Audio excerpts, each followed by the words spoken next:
Thank you, Rebecca. Thank you, Sabrina. Very insightful. Great to have you here. I'd like to welcome our next speaker on stage, Cameron John, CFO of Argyle, will be speaking on acquisitions, organic growth, and organizational effectiveness. Welcome, Cameron.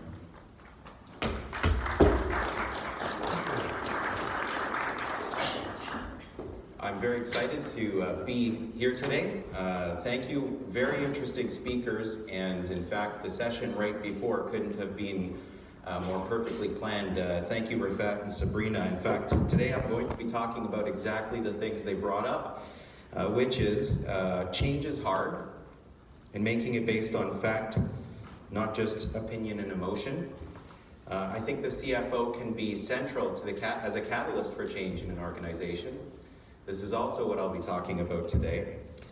And then the very last question of when you have capital, how do you actually go about allocating it? Capital is scarce. So this is also what we'll be starting with, actually. But before we go much further, to set the stage, it's well established in psychology that in a test with two groups of scientists, they started with one set where the data that was being presented was found to be true right off the bat, preliminary with other scientists. They didn't tell the audience. And they had a speaker go through and stumble through it. And the data was likely to be accurate. In fact, the audience didn't believe what the speaker was saying and said, no, that's probably not right.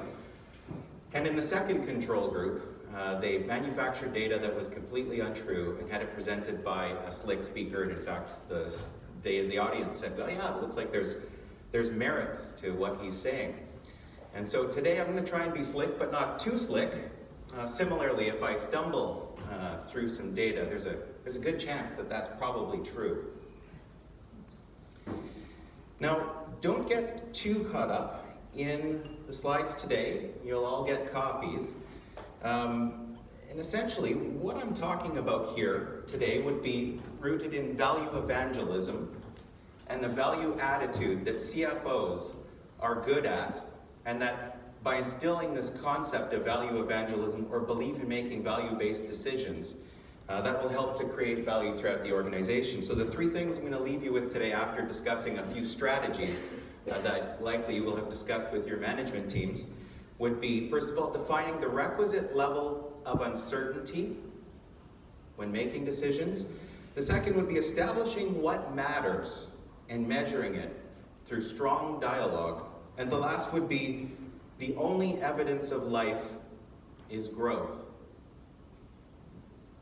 Now, everybody knows that CFOs bring value discipline to strategy, execution, process, performance metrics, all that sort of thing. But I think it's actually quite a bit greater than that.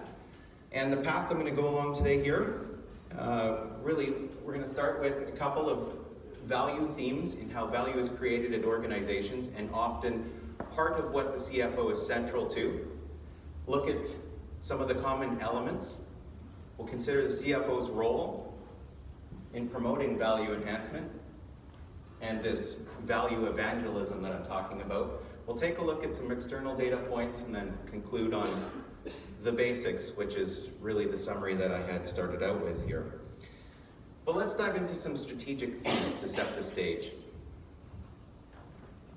This is an easy one that all of you have seen over thousands of different studies, which is that value creation is rooted in ultimately cash flow or cash.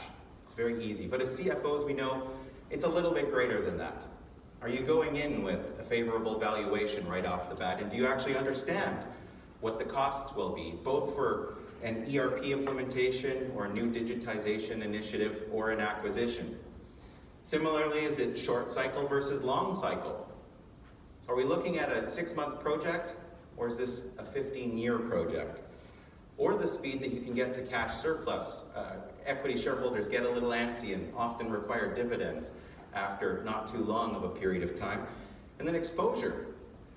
Another one. We had the presentation from IM Gold with a fairly robust risk management system, which quite frankly, if you don't have a system that deep, you're probably not able to manage and operate operations that they have.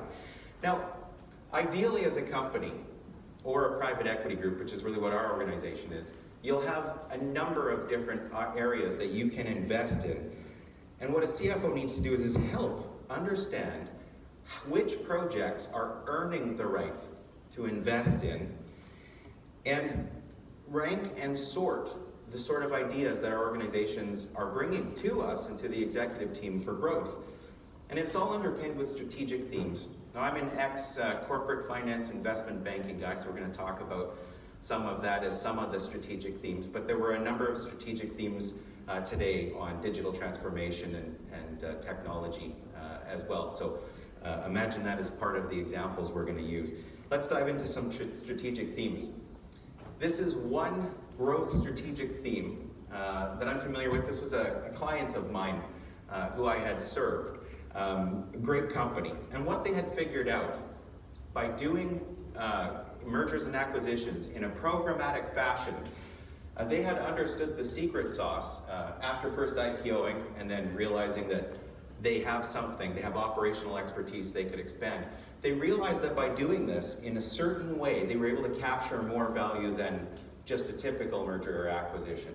And what they did was they recognized, for example, collections stayed with the targets because ultimately it's collecting cash and keeping customer relationships that's quite important. When you bring it back to the parent company, that can often destroy those relationships. It has to be managed very carefully. I think it was mentioned today, anywhere where you have customer touch by Sabrina, really watch change in that element.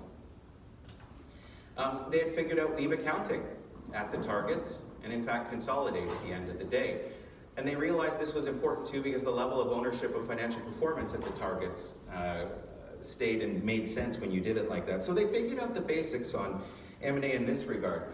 Now, in terms of all M&A and even other types of M&A, not just programmatic, but large deals are selective, it's actually been shown that large transformational deals, in fact, don't create excess value.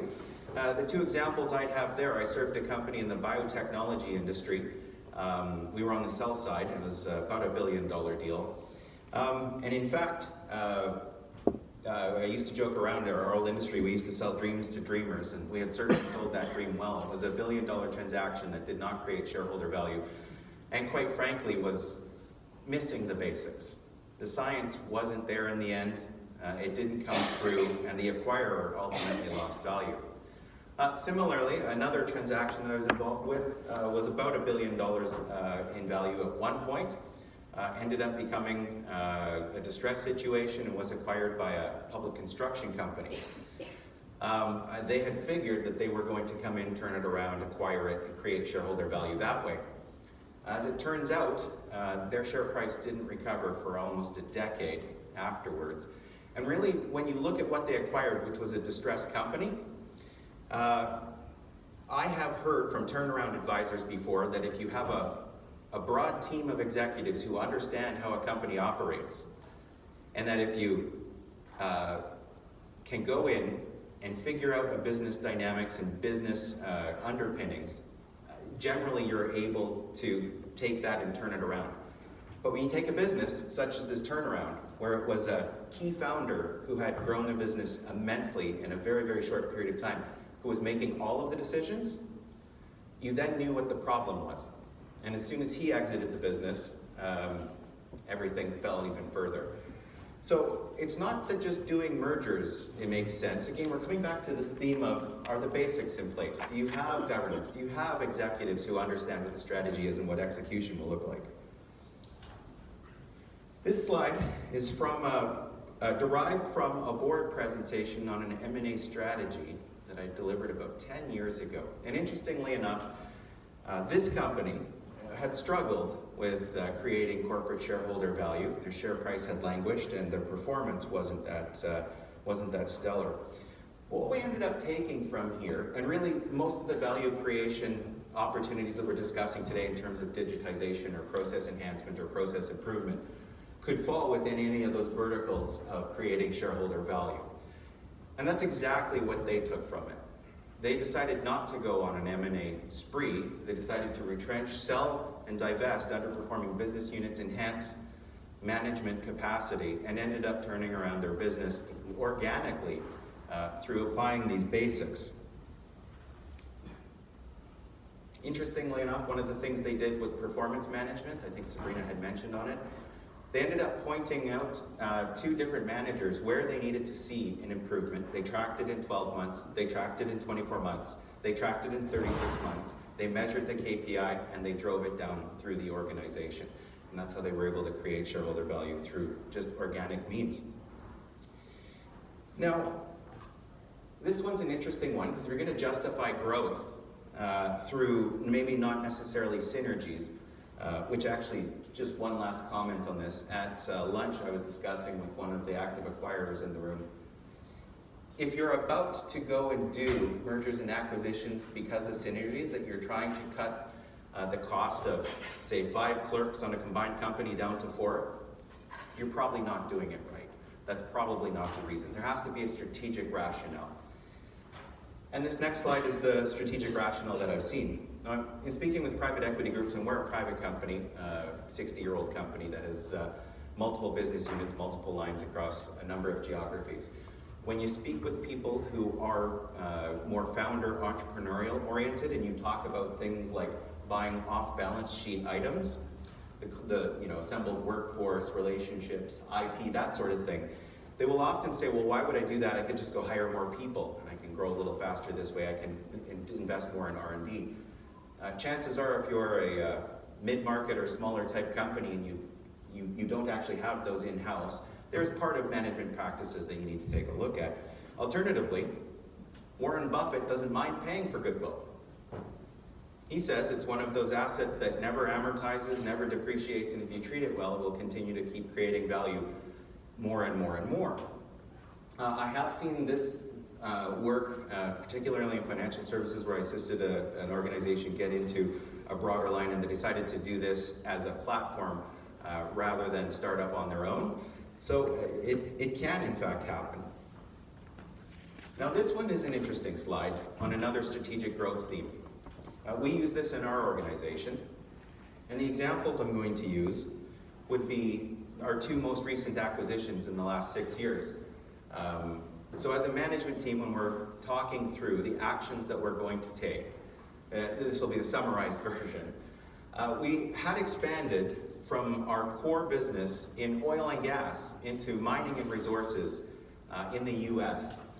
So we figured that that was new capabilities. We had jumped industries, new markets. It was in resources and, quite frankly, in the United States. And we went a little bit due diligence heavy. We got all of the quality of earnings reports. We had systems evaluation. We had tax advisor reports. We really dove in with a clear sense of how we had to manage this because our sense of risk was heightened. However, in our most recent acquisition, which was a manufacturer in Ontario, we figured, well, it's already in resources. We're already in resources. So that would be metal and mining extraction. We understand that. It's existing capability. Our core oil and gas business has liquids blending, powder blending, those sorts of activities, consumables along the drill string. And we figured this would be low risk. Turns out we were entirely wrong on both. The high risk business venture in the United States was a company just across the border, 4 hours away, in distribution. They understood supply chain the way we did. They understood KPIs the way we did. It was a perfect fit. They were fast to cash, and we underpaid going in. So kind of interesting how we rationalized it as high risk. Similarly, when we looked at existing capabilities and existing markets, from Edmonton to North Bay, Ontario is 12 hours. And 2 flights or a bunch of car driving, and quite frankly, in minus 30, it turns into about 18 hours.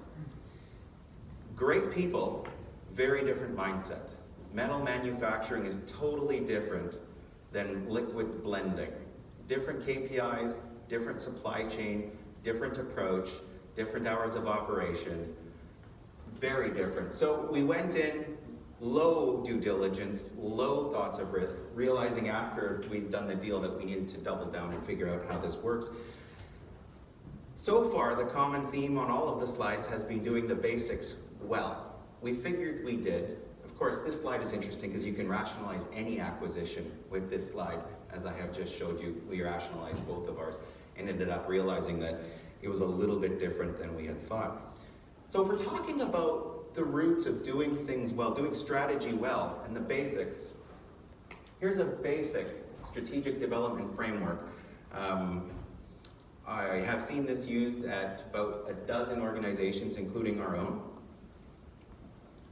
And really, everybody knows all strategy is a bet. You just have to control the heck out of that bet to make it work.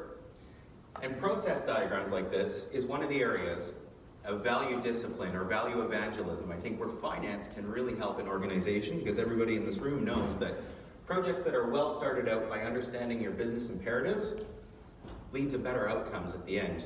And processes that are conducted well lead to better chances of success. And we know that in finance, inside and out. And in fact, I would use the example of our expansion into manufacturing. We went light on due diligence and strategy because we were already successful in that region, and it bred complacency.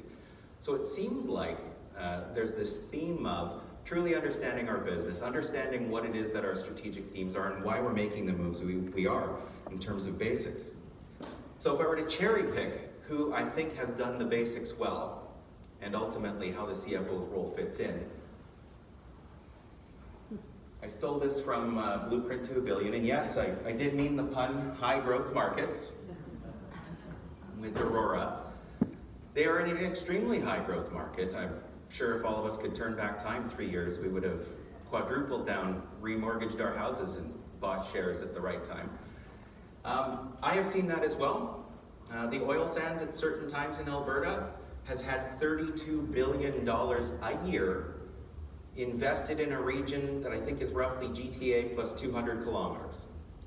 And I've seen companies, trucking companies, seismic companies, and oilfield service companies become founder-owned and sold for north of $50 million of equity proceeds in under 10 years.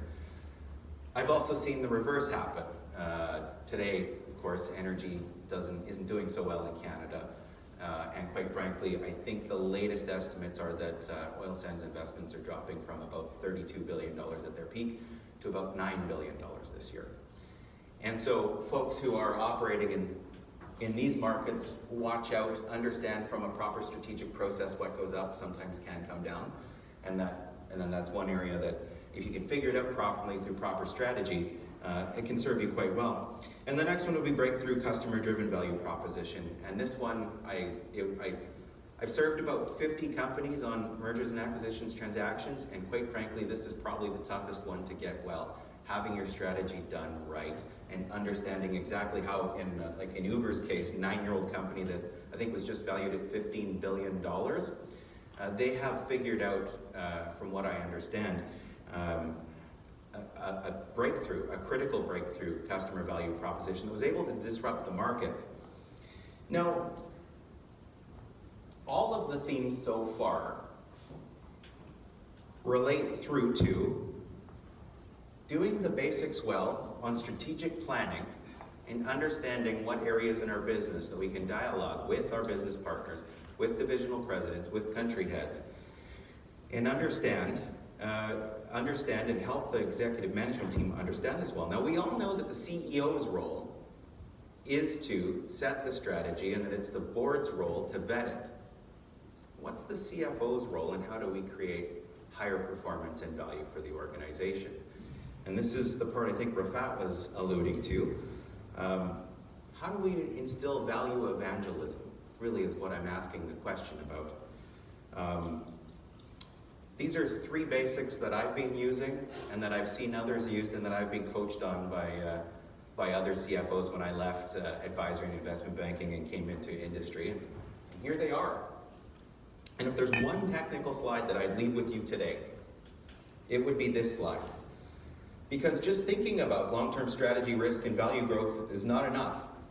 The accountability rests with the corporate executive team on how we implement. And in terms of requisite level of uncertainty on different decisions, what I'm talking about partly is clear accountability for those different levels of decision making. The executive at the corporate and board of directors level should be focused on the 5 to 10 year horizon. That would mean or imply that operating management need to focus on the 0 to 2 year horizon. And the language and expectations around this needs to be clearly delineated so that the two groups can function effectively. And here's the example I would use. If you have a strategy which is well distributed, which is understood as you go from the CFO to the COO to the CIO and the rest, and they are then making decisions aligned with that strategy, chances are you will be helping the organization to move forward. If the strategy rests in one person's head, or at lunch I think I heard once where a divisional president and a functional president can go to the same strategic planning session, leave that session, and come out with two completely different points of view on what they're actually trying to achieve after, the chances of the organization actually working together, creating value, is low. As well, the reason why this is important and why the requisite level of uncertainty is important is because at the 5 to 10 year level, we all know it is a bet, largely. There are elements, however, we can control and start from foundationally. Have we done a proper environmental scan? Do our salespeople truly understand what's going on from a Porter's Five Forces perspective? Have we done a SWOT? Do we know what the competitive elements are? And is that well established for the framework so we can think through and apply creativity at that uncertainty level, knowing that those are the things that we need to talk about? Analytics, automation, digitization. Let's eliminate the things that we know we can eliminate that opinion and emotion, and apply our creativity to the things that we can in that requisite level of uncertainty. So this would be basics one. Establish this. Can you write names down of your management team and of your executive team and of your operational management team who needs to be focused on what level and accountable for this? The second one would be proper partnering. Partnering in order to understand what matters and how to measure that. The example I would use here would quite frankly be one of our divisions that we had started up about 6 years ago. The VP there came from a global engineering firm, and while her and I are very different people, we did understand, and I'm from Deloitte, so I was quite familiar with those levels of uncertainty and accountability. We were able to discuss quite frequently what was creating shareholder value and stakeholder value for both our customers and our organization this quarter, next quarter, a year out, a year later.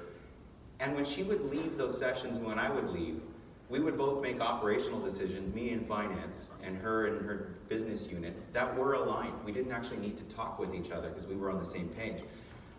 This wasn't always the case with other executives in our organization. Some folks had grown up in the organization, phenomenally talented people, but had been familiar with a smaller company. Our company had grown 10 times in the last 15 years. And really decision accountability and requisite levels of uncertainty was not well understood. But once the partnering arrived and once it became understood, we became immensely effective together.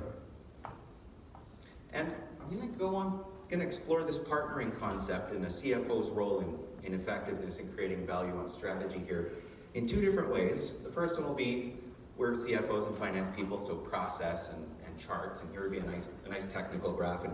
And I think everybody already knows why processes work well. You can look through, do checklists, make sure it's not just the positives, figure out who's being accountable, all that sort of stuff. Prevent jump to conclusion people from assessing direction too soon. But I think there is a great similarity between both successful M&A and successful organic growth. But importantly, there is a single massive difference between the two. And it's mindset. In mergers and acquisitions, you are expected to partner. You know that there's going to be a counterparty, maybe another CFO. You know that you're going to have to work with people on your team to understand and establish processes and how it's working. And that's what you'll need to deal with the acquiring company or the target company. In organic growth, it's not always well understood that in fact that level of partnering is required. Sometimes it's viewed as questionable as to why the CFO would be wandering in trying to understand the customer value proposition. And so I figured that partnering here was quite important to discuss, because really what it does is it allows you to do a few things. It allows you to start to understand, as a CFO who's not active, maybe necessarily signing contracts with customers or serving people at the gate, but to understand those things that are non-financial, a customer's propensity to switch, what their bargaining capacity is, how big they are, and what their tactics are, how that translates into financial accounting, and ultimately how that leads to cash. And as the CFO needs to be able to provide that 360 common theme all the way through. Now the last one, and the last basic, would be behaviors. And how do we get behaviors through our organization that are aligned so we can have these valuable conversations and establish this requisite level of uncertainty so we can win at strategy and win at execution? And I'll be honest, this is probably one of the most difficult areas to manage that I have seen. When I was at the global firm, it was easy to go and pull people together on a 10-person team. We were all cut from the same cloth, same training, same background, same designation, same quality assurance processes, and we were dealing with CEOs and CFOs and national firm, global firm, and lawyers. We all knew our part, and it was very simple. The accountability made sense, the dialogue made sense, and what we were doing made sense. But I think this is where a CFO can truly rise to the challenge to create value. And I think this is probably one of the most important areas, is being able to take a disparate set of people, operations folks, marketing people, others who have no financial background, and actually being able to pull them together. And this is probably the biggest challenge, but this is also why it's also the biggest upside for CFOs. And on this journey, there's a couple of things to correct, like the two presidents potentially who are headed in different directions after a strategic planning retreat, where the CEO might even have a third view. And now as the CFO, you're caught with three views. And if all it is aligning stories through dialogue with high-level executives, that's pretty easy. This is the tough part, the change part. And the best part about it is I actually don't believe people resist change. Change is hard, but I don't think people resist change. I think people resist things such as a loss of status and power, or a perception of loss of status and power.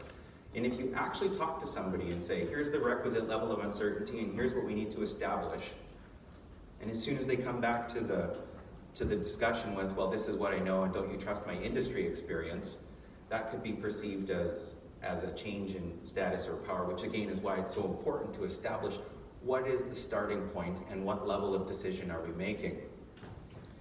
The perception is also quite important. Is it embraced that these are the level of dialogue that we're going to have with each other as an executive team so that we can set direction for the rest of the company afterwards? And then the last one would be, change also may cause a need for learning.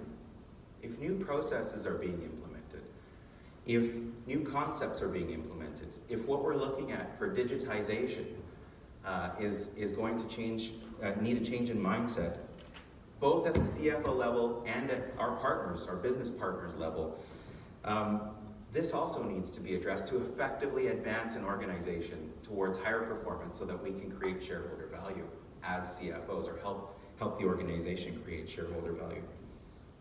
And you need this to be successful at both M&A and organic growth. And again, I'm just going to highlight the one that I thought was most important. I don't actually believe people resist change. And if it looks like you're seeing a lot of resistance to change, the likelier it is that your methods are not great, and you probably need to take a look at the change management methods that you have in order to establish accountability and perceptions of loss of power and, quite frankly, needs for learning. Now, I've themed together a story today. And in the words of Mark Twain, first establish your facts, then distort them at your leisure. So let's take a look at a few third-party data points to see if what I'm saying maybe makes sense. This is an easy one, and I'm sure I would disappoint a whole bunch of my former industry colleagues in sell-side M&A. M&A is not statistically generally supported as a strategy for just creating shareholder growth. There was a big study a few years back that had shown it's just better before cheaper.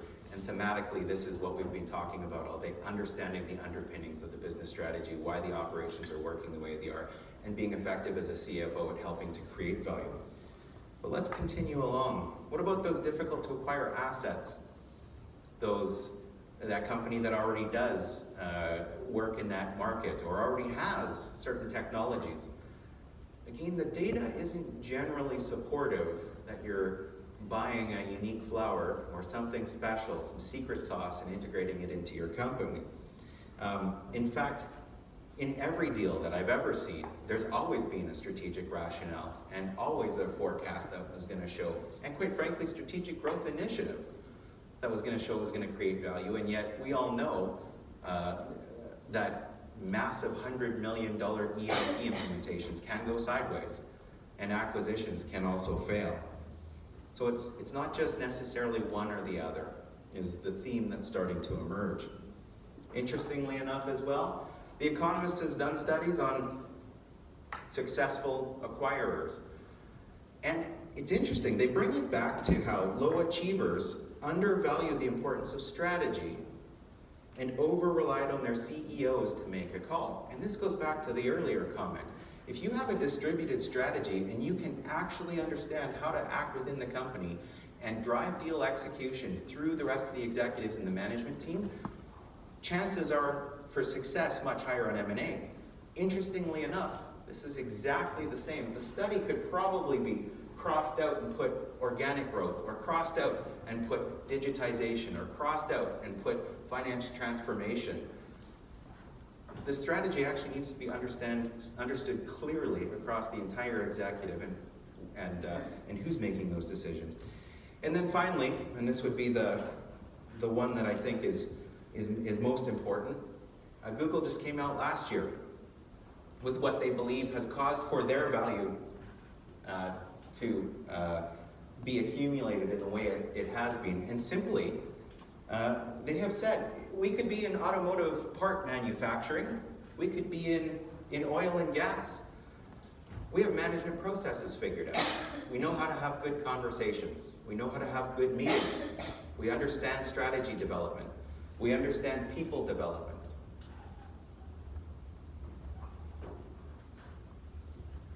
So the question is, why can't we just take that playbook and have it be printed on our way out and all of our companies become like Google? Well, there's a couple of reasons. There was a study recently, which was pointed out to me on my onboarding 5 years ago, what makes a great CFO. And I think over 1,000 CEOs were interviewed. And the three things that were pointed out what makes a great CFO was works well with the management team was by far and away the #1 reason of what makes a great CFO according to CEOs. The #2, and it was a distant second, was applies finance knowledge to the business, and the distant third is runs finance and shared services. And I'm not so sure that everyone takes that approach when they show up to work every day, and I'm not so sure the management team fully appreciates that, that business partnering level needs to exist in order for CFO to be effective. So, to conclude, I'm going to have both a people side as well as a takeaway side. And the people side is, we're all just people in the end. We need to celebrate when there are high performance moments and quick wins. It is true that sometimes the finance is viewed as the bearer of bad news when a division is underperforming or over-inventoried or a variety of other reasons. But it should also be finance who's the first to congratulate them when they beat budget and when they're creating shareholder value, so that they can instill these concepts of finance's discipline, turning it into hopefully finance or value evangelism, this concept of creating value throughout the company. That finance generally helps with. And so the three takeaways from today, and if there was one slide that I actually would leave you with ahead of the requisite level of uncertainty, it would be this one. It would be, these are the three things that have helped me through the years, the last several years, being actually define that requisite level of uncertainty, seek it out and understand that that's the part that you need to apply in strategic planning after you've eliminated the things that you know you can eliminate by understanding the market well. Make sure you understand what the company truly needs and the customers truly need, and establish that to drive what we're measuring and why we're measuring and why we're moving towards better measurements and more data. And then thirdly, people development, including the CFO. Understanding and knowing what are the things that finance is good at and how can we be the trusted resource to help with business challenges. Similarly, if we're looking at business units, expansion, other opportunities, digitization, that's the opportunity for us to learn. So, in conclusion, and from the story right from the beginning, sometimes it's the basics that aren't always sexy or exciting, but it's the basics that are true. Thank you very much.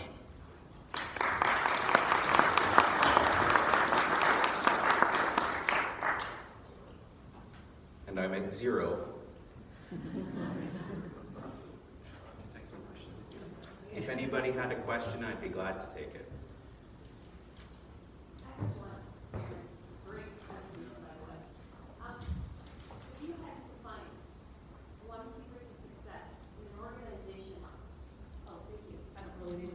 If you had to define one secret of success on how an organization can grow rapidly through acquisition, that's not exactly buttoned up on the organic growth side, what would be your advice? You know, from the companies I have served and from the business units of ours that have succeeded, that's a tough one. That is a tough one.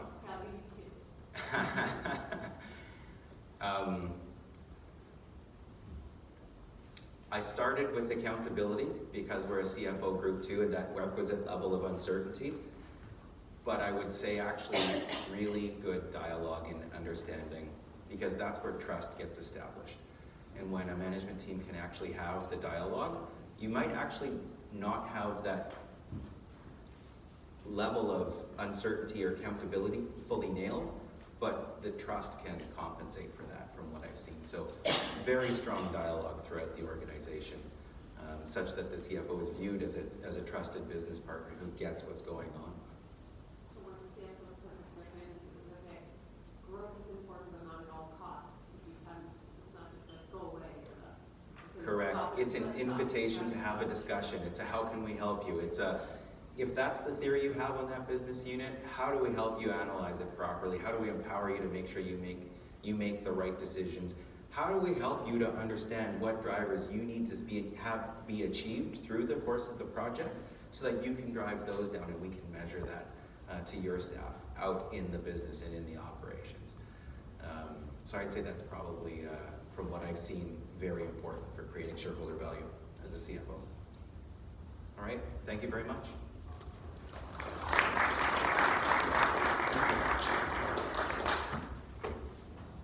Thank you, Cameron, for the great closing presentation. So that concludes the content portion of the day. We do have a reception to follow. A couple of things before you head over there for a drink.